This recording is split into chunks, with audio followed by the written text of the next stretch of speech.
नमस्कार मंडळी, तुमचं सगळ्यांचं स्वागत आहे नवीन एका मिनी ब्लॉगमध्ये. मस्त सकाळी सगळ्या भांडी रसायला घेतल्यानं तो गमेला ठेवता ठेवता असा परला की माझा टकला फुट्टा वाचलाच.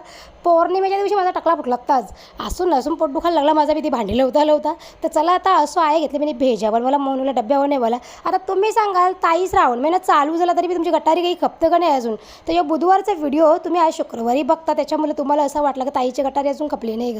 तर आता मी गेल्यावर टेरेसवर मस्त आता कपरं जे वाळले आणि ते काढून खुर्चीवर ठेवता. हे बघा आता कपरं मला काढल्या धवलेलं वाळलेलं कारायला बी टाईम भेटला नाही. विचार करा तुमची ताई कवरी बिझी झाली असेल आता 2-3 दिवस, कारण का आता सीझन आहे ना आपला. आजचा दिवस भाकऱ्यांचा मग खपला, मग डायरेक्ट गणपतीने आपला कारभार चालू होली हो.